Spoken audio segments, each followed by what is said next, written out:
two little piggies. I love that. You just joined, and you joined first. Hi, two little piggies. Hi, Tracy, stylist. How are you? Hi, MDXIVI. Hi, Ideology Podcast from London. Hi. I should do my London accent maybe another time. Love from Toronto. Hi, Christina from Toronto. Hi, Maria Cudis. Hi. Thank you, two little piggies. That makes me happy. I love that name. That's so funny. That's so cute. Hi, everybody. It's Thursday. And here we are.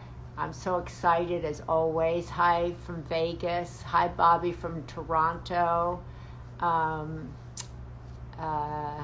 iStory Media. She said, go ahead. Hi, Kay Valentin from Austria. Grüß Gott. There's my German. Hi, Mario Peak. You're a teacher. Thank you for all the work you do. Teachers, God bless you. We're just talking about all the nurses who work in the NICU unit, making them our yippee of the Sunday paper this Sunday because of all the great work that they do. And all the great work that teachers do. Hi from Coney Island in Brooklyn. Wow. Hi, Serena from France.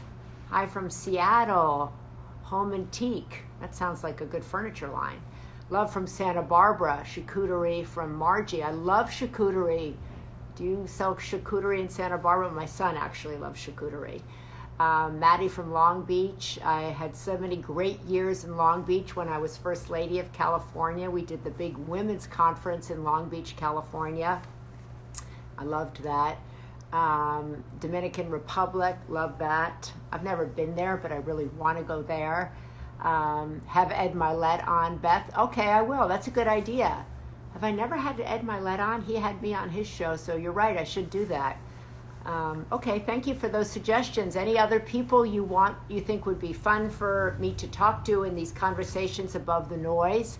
I'd love to hear from you, people that you are listening to, that you find interesting, that rise above, that speak in a language that brings us together from all walks of life. I often say, I'm interested in people from all walks of life. Be it political, the art world, the medical world, whose mission is to bring us up, bring us together, and give us valid and honest and factual information and inspire us forward. That's my beat. Those are the people I try to bring to you every week. And today we're going to be talking to a woman that I really like, Dr. Lisa Larkin. She has written for the Sunday paper before. I follow her. She's a women's health expert. She has her own practice, which is really great. She's the CEO of MS Medicine, Ms. Medicine. And her passion is women's health. That's also one of my passions, women's health. So I wanted to have her come on today because next week is World Menopause Day, and we know so little about women's health, and we know even less about menopause. And if you're a guy, this is also really important for you to know because you'll love a woman who's going through it. And I'm trying to reduce the stigma around it, the shame around it, and bring it out into the open and talk about it in an open and positive way so that we can begin to treat it as such. So that's really what we're going to be doing today. We're going to talk to her about, she just went to the North American Menopause Society meeting in Washington. She learned a lot there. She's going to bring us up to date about what that is. Hi, Funky Brewer. You said you wanted a shout out, so you got it. There you go. Multiple sclerosis is a major issue affecting women's health, said somebody there. You're right. Absolutely. So is depression. So are autoimmune diseases. Those are all in my, I'm looking at all of those and I'm trying to focus on all of those. So I wanted to bring her on to talk about that so we could all learn a bit more, understand a bit more, and be a little bit more compassionate. I don't see her there, so maybe she's coming. So maybe she's just not here. She's a doctor, so she may be busy. But hi from Newport, Rhode Island, beautiful place. Yes, talk about thyroid. Yes, so many women have thyroid issues. That's correct. I did too. So I'm also really interested in that subject. I'm interested in the subject of hormones, Alzheimer's disease. Always, I am.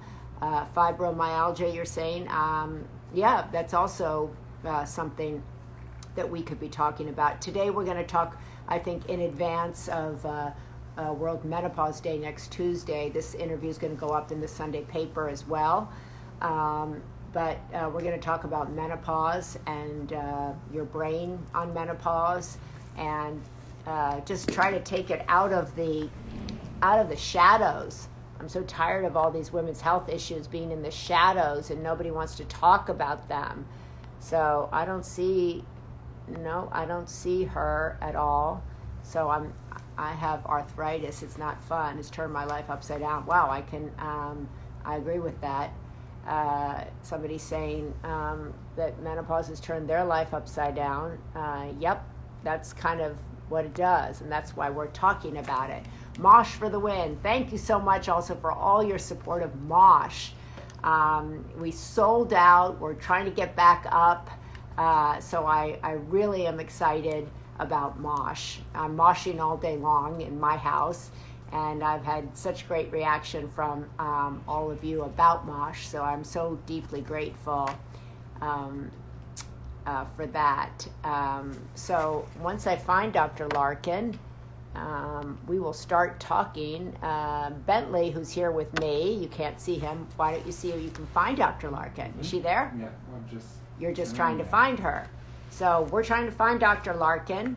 That'll be great when she appears, but maybe, frankly, I could talk about menopause all by myself. But I want to talk to an expert about it because it's such a changing and wide open field, and so many women go through perimenopause and menopause starting in their 40s. Some, have hysterectomies and then are shot into menopause.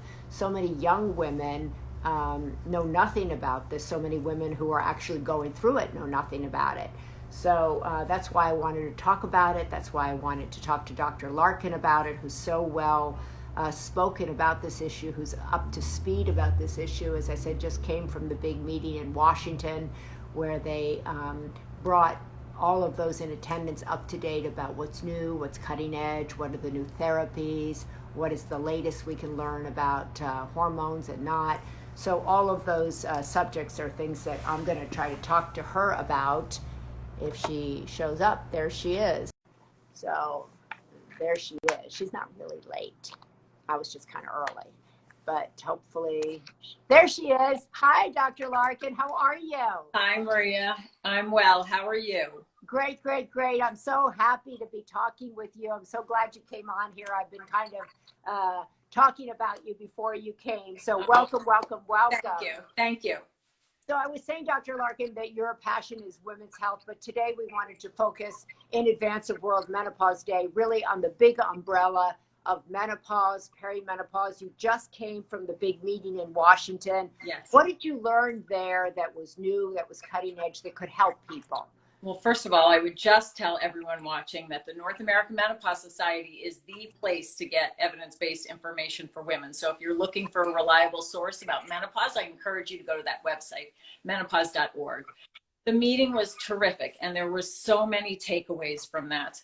The first thing is really about women and heart disease. So there was a whole half day to really update us on what we understand about risk factors for heart disease in women. And I know that you know that women often present differently with heart disease. Absolutely. So there's a whole, heart disease in women is different than in men. But one of the most important things I think that came out of the meeting, and again was really highlighted, is these novel risk factors for heart disease in women, right? So women, when they're young, reproductive age, they have pregnancies, they may have pregnancy-related hypertension or preeclampsia, and then they forget about that for years and years. They raise their kids, they enter midlife, and at menopause, that becomes a very significant historical piece of information for your physician to help you really assess your heart disease risk at midlife, because heart disease risk, for lots of reasons, goes up at midlife, and those early things that are associated, premature menopause or or hypertension of pregnancy really correlate with cardiovascular risk after menopause. So that was one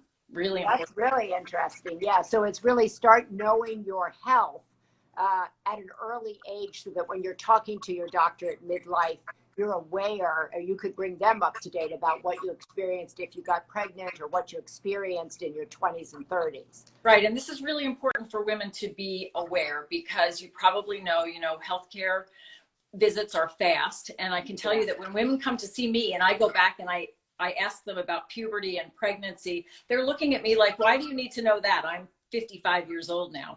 Right. And so again, it's just really important because depending on, where you're getting your care, it may be that historical information gets missed as you enter midlife. So there was a question just came up here, which I thought was certainly very interesting. What is the age range where women go into perimenopause? Most women that I've spoken to have no idea that they're actually in perimenopause. Right. So there's no blood test to tell you that you're in perimenopause. That's the first and most important thing to take away. So menopause, by definition, is no menstrual bleeding for 12 months. And so that really is kind of, you're a postmenopausal woman after the fact. The perimenopause tends to start 4 to 6 years before that. Now, the average age of menopause in the United States is 51. And so this means that it can be 44, 43, 46.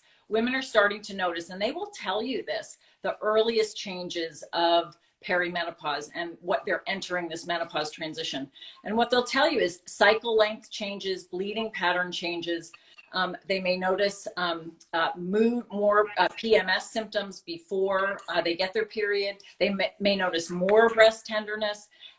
This is all related to declining ovarian function and less good quality of eggs. And so you're not ovulating every cycle and the ovaries are just starting to age. Well, Dr. Larkin, what I find most women are also, they've heard about that, but what they don't get told about is the mood changes that they go through, and they don't know, they don't associate or connect the two. So women will say, I can't sleep. All of a sudden, I'm really moody for the first time. All of a sudden, my life looks bleak. I go into a depression. I feel different about my spouse or my partner. I'm angry. I'm different. And nobody connects that to perimenopause. What is that? Well, I can tell you that there is a huge connection. So what we know is that the peak times in a woman's life for mood disturbance is puberty, postpartum, and the menopause transition. And what do all of those things have in common? They have instability of hormone levels, right? So for decades, women have this hysteria, they've been labeled hysterical. No one's actually ever really thought about the fact that hormones actually have a huge impact on mood, and that it really does tie in. And I can tell you in practice, I see all the time that women for the first time in the perimenopause or in the menopause transition have their first episode of depression or their first episode of significant anxiety, and they don't correlate it either, and it really gets missed. And so again, one of the things that we do in practice is in the perimenopause, one of the things that can be helpful for mood and for bleeding pattern is oral contraceptives, often to even out those swings in hormones.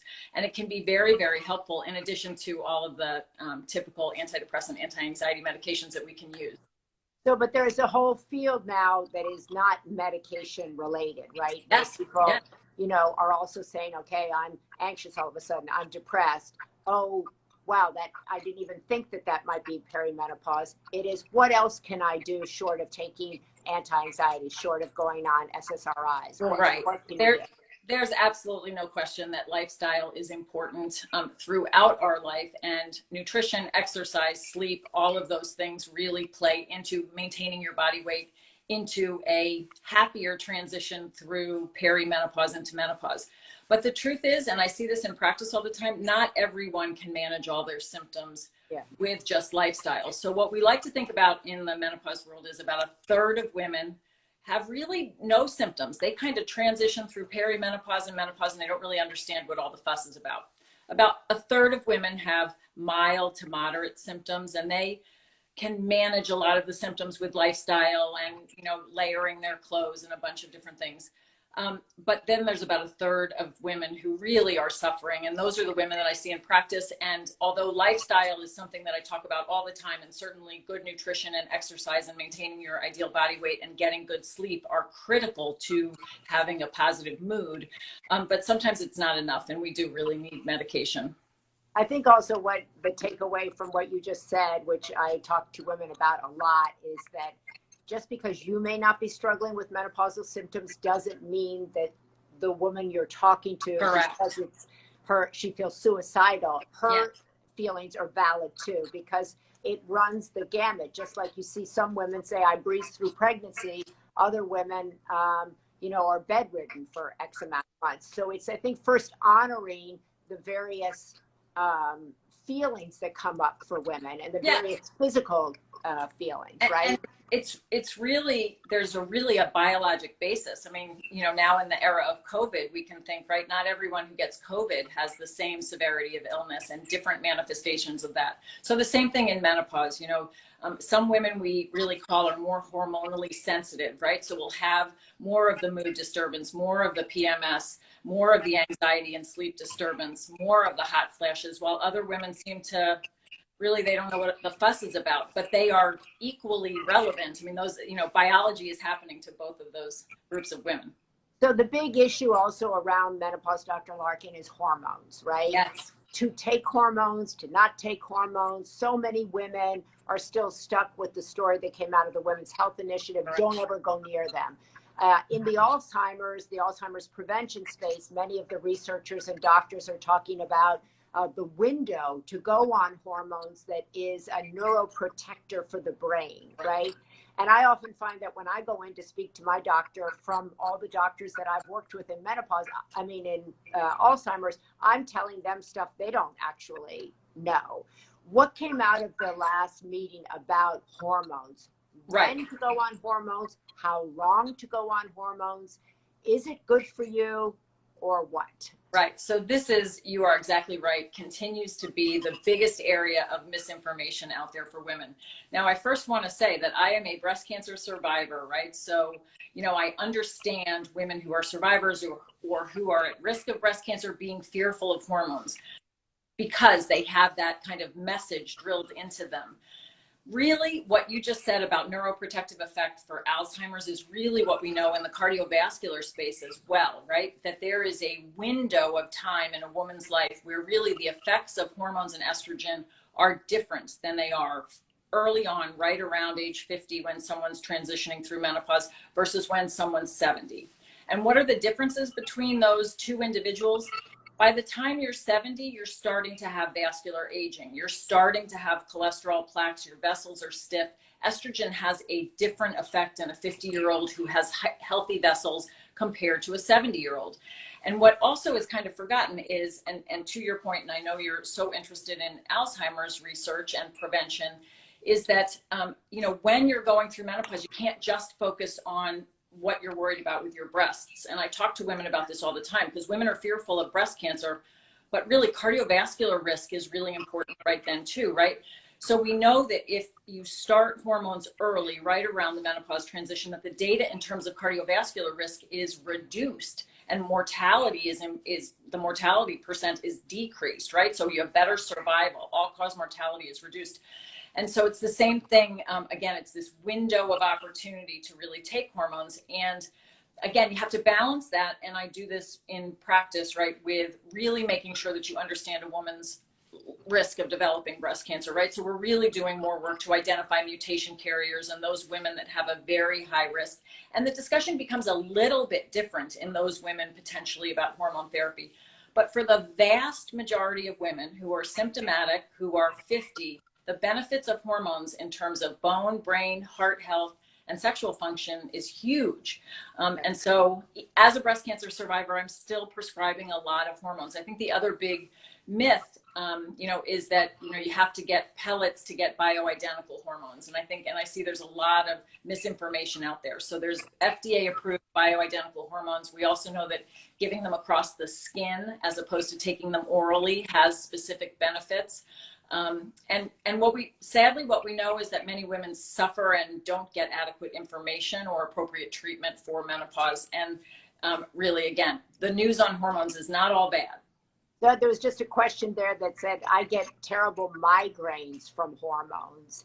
And migraines can come from menopause, actually. Yes. Well, so let's talk about that. So migraines often get very severe in the perimenopause. And what we know is that, again, back to hormonally sensitive women, many women, if you really have them track their hormones or their menstrual cycles, will be able to identify that their headaches come the week before or right during their menstrual cycle.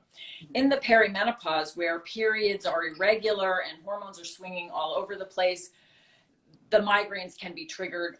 I mean, we see a big increase in the frequency and severity of migraines in the perimenopause. Now, what I would say to the woman about being, the hormones triggering menopause, my guess is that what she's talking about is when she was put on birth control, that she noticed that her migraines were worse. And that may have been several years ago, and she may not have been given birth controls to run them continuously, right? So now many times we have women run their pills continuously so they don't get any bleeding. And in many women, that's really helpful for migraines, particularly in the perimenopausal period. After menopause, many women's, when hormone levels are low and consistently not low and not fluctuating all over the place, many women's migraines improve. Mine personally have improved dramatically after menopause. But in the menopause space, I would say for menopause symptoms, so if you're having hot flashes and you're a woman now and you're 51 and you're still having migraines and oral contraceptives bothered you, you should also know that menopausal hormone therapy is different and much lower doses. And again, may be very actually beneficial for your migraine. So I would go slowly with excluding hormones and really have a thoughtful conversation with your doctor. The other thing is migraine's a very exciting space right now. There's tons of new medications and new developments, and it's been really exciting science. So that's a whole great thing for migraine sufferers too.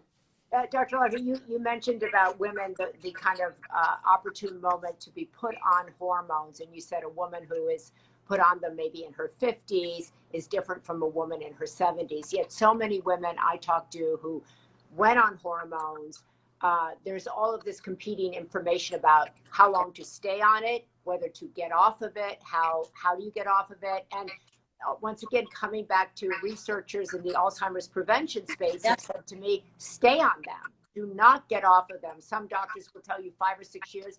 That's not true. We don't know enough, but we think that the best protector against dementia and Alzheimer's is to stay on the hormone. What came out of the meeting in Washington about that? So you're absolutely correct, which is there is no defined, definitive time when women have to come off hormones. We did years ago kind of talk about this 5-year window because we would see with that specific hormone used in the Women's Health Initiative that at 5 years we would start to see the slight increase in breast cancer risk. And so that's where that came from. But to your point, I absolutely don't stop women at 5 years, and I let them continue with continuing to discuss the benefits versus the risk. And to your point, now we can do lower and lower doses. We can do transdermal. And again, we know a little bit of continuous estrogen goes a long way in terms of bone, brain, and heart health, particularly if you're started early. So there's no definitive time now of when you have to come off. But again, the breast cancer risk, we continue to talk to women about and reassess their risk. I would just really emphasize that, and I have women come in to see me all the time and say, I will never take those hormones because I know they cause breast cancer. And when I take a history from them and I see that they're having 1 or 2 glasses of wine a day and they're not exercising and their weight's up a little bit, I can tell them that the data is very clear that their risk of breast cancer from alcohol is higher than any risk with hormone therapy, that their risk with not exercising and being overweight is higher than hormone therapy. And so for me, I really work hard to address other things at the same time and try to put it in perspective. What I say, and as I said, I'm a breast cancer survivor, I literally look at women and I say, all women are at risk of developing breast cancer. You have breasts. I can never tell you that your risk is zero. What you want to ask your doctor if you're thinking about staying on hormones is what's the incremental increase in risk? And truthfully, it's incredibly small. And I would tell you it's smaller than what's even in the WHI that came out, because we're using lower doses of hormones than we used in that study. So again, I'm very comfortable leaving women on them for years. I will tell you, getting up into the 70s, I'm not as comfortable, or closer to 70, because then we do worry that we've had some vascular aging and the risk of stroke potentially is increased. So I'm talking then about getting women off. But again, to your point about, Alzheimer's and neuroprotective, I don't think the jury is in. So there's so many questions here that I'm trying to answer them or as quickly. They're coming very quickly. Testosterone, women struggling with low libido, testosterone, good. Perimenopause, that obviously affects women's libido. What do you think? Okay, so this is a really good question, and this is a common question in practice. And let me tell you the real truth about testosterone. First of all, testosterone is important for libido in women. Absolutely. Testosterone levels in women begin to decline at about 35, right? So at menopause, when estrogen drops abruptly, testosterone is already low, but it doesn't continue. It continues to drop, but it doesn't abruptly drop like estrogen. Right. Many women come in at that late perimenopause and menopause saying, my libido's terrible. And often what we see is that it really is. It's now the combination of very low estrogen levels and lower testosterone levels that are really leading to decreased libido. What has happened, and there was just an excellent consensus paper that came out from the International Society of the Study of Women's Sexual Health and NAMS on a complete review of the data on testosterone use in perimenopausal and menopausal women. And there is data that it is helpful in therapeutic doses, meaning dosed appropriately for women. What I see in practice all the time is women who are getting testosterone pellets.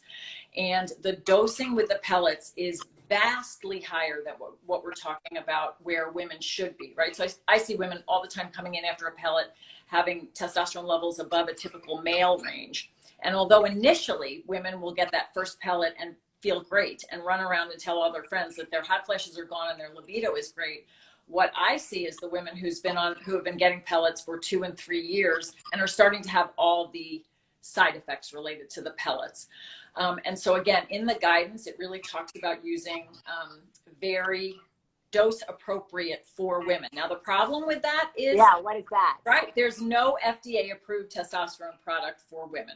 And so we have to use the male product or compounded testosterone, of which I don't like, but because you can't be 100% certain of the dosing. And so I follow levels to make sure in the patients that I have on testosterone that they're not getting outside of the female range, and it can be helpful.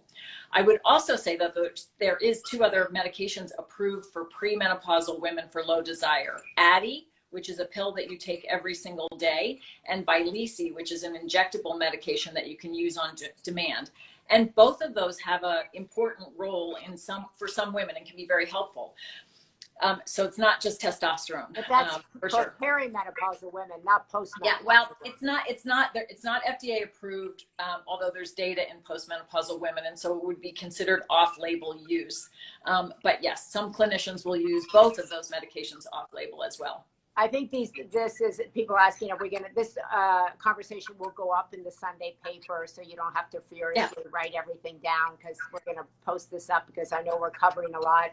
But what I think is super important for everybody to take note of is we often think of women's health in terms of like a mammogram and a pap smear. And I think what Dr. Larkin is saying is that it's so much bigger. Women's health is changing by the year, by the decade. It's bigger than a mammogram and a pap smear. It involves heart health. It involves cognitive health. It involves hormones. We could talk about hysterectomies. But if you're in your 40s and you're experiencing anxiety for the first time, depression for the first time, these are symptoms of being perimenopausal. And these are things to go in and talk to your doctor. Very often you'll go and talk to your doctor and they won't talk to you about these things. which is why I always advocate Right. a woman's physician or an expert like Dr. Larkin. You can follow her on Instagram. She has a whole where she talks about women's health. But there's so many questions here. Is it good to take? I mean, I can't even keep up with the amount of questions that are coming here. So people are like, should I take testosterone with my hormones? Should I continue testosterone beyond menopause?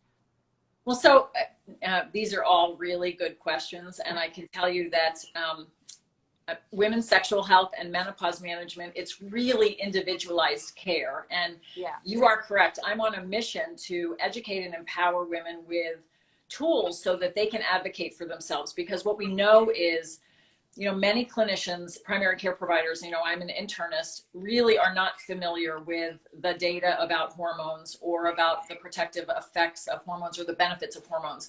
And they will just say when a woman goes in and they don't want to touch hormones with a 10-foot pole, and just start antidepressants for the anxiety and don't even identify that the menopause transition is really contributing to the mood disturbance. And the sexual dysfunction, we know from all kinds of studies, gets completely ignored.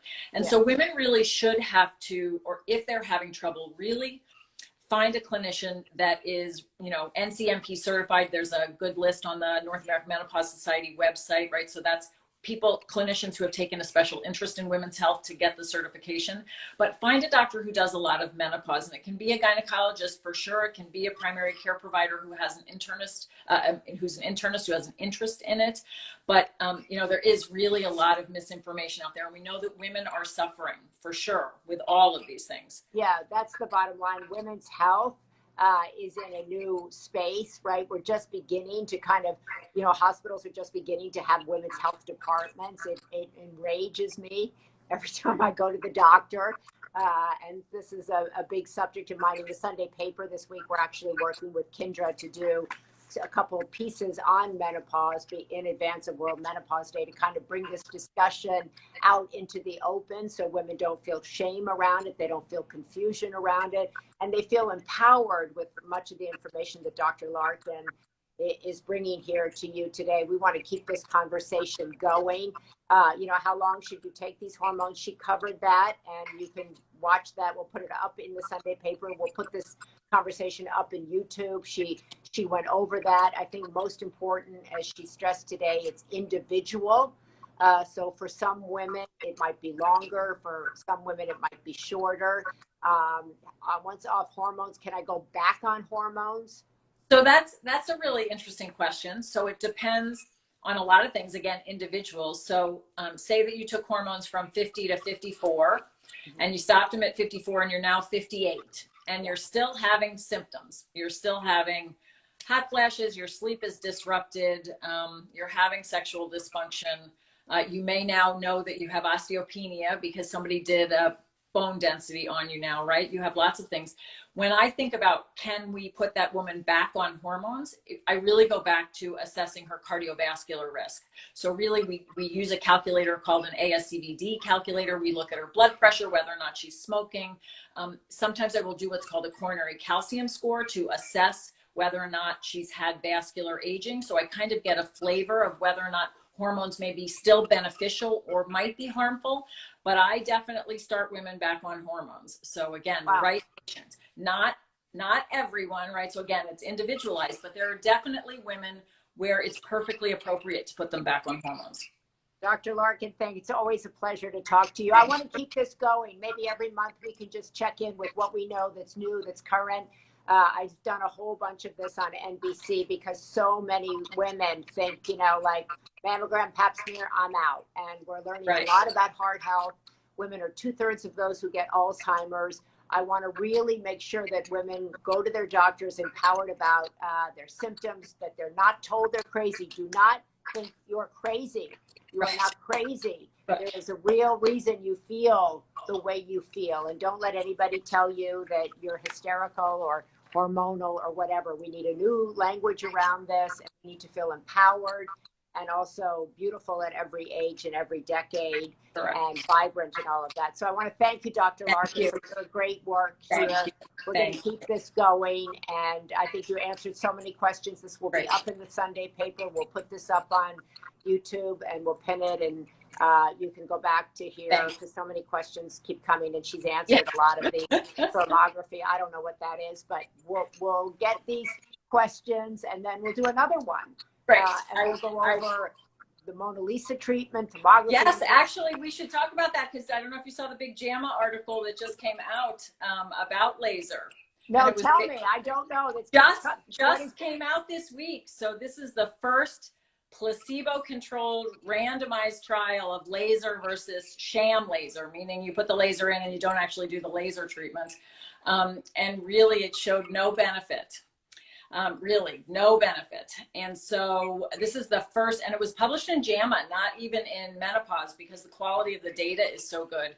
And so again, this is one of the things I really try to educate women about is just be a smart consumer, because devices and things out there are FDA cleared, and they can get FDA cleared with very little data. Not that they're harmful necessarily, they do get cleared, but you may be buying a lot of treatments that aren't really doing very much. And so you have to really be informed. And this was an important study that just came out, and it's getting a lot of press. And so that's saying that the Mona Lisa treatment in and of itself, not effective. Wasn't better than placebo sham treatment. So they would put the probe in and do the treatment. Now, I will tell you, in clinical practice, I have seen what I think are patients having some benefit, but my experience has been that local vaginal estrogen or local vaginal DHEA and moisturizers and lubricants work better than the Mona Lisa. And so a lot of women have spent a lot of money on the Mona Lisa and other lasers in the last several years. And this is the first really important study that shows there's a big placebo effect in the women's sexual health space, right? We know that it's about 30% of women will respond to placebo, right? But the laser didn't seem to have additional benefit. So. Wow. Okay. Don't come screaming at us if you've had benefit from Mona Lisa. No. Well, no, you can't. I mean, again, I'm not debating anyone's perfect experience. Yeah. I'm reporting the study. Yeah. So that was a question. These questions keep coming, but we'll come back in a week or two, talk about Addie and all these other things that for after menopause. It's a really great subject. I'm glad that she was able to answer so many of your questions. And this is what's great is she just came from the big gathering in Washington, which was multi-days of the North American Menopause Society, which was brought everybody up to date. So this is current, up-to-date, factual, evidence-based, scientific, research-focused. Boom. Thank you. Thank you, Dr. Larkin. Get back Thank you for the opportunity. Always, always. Consider it an open invite. We'll keep it going. Great. Thank you so much. Thank you. Everybody can follow Dr. Larkin. You can go on her own Instagram. I follow her. I find that she does a great job. I learn a lot from her. And I hope everybody learned a lot from this conversation today. So we'll see you soon again. Thank you so much for joining. Bye-bye.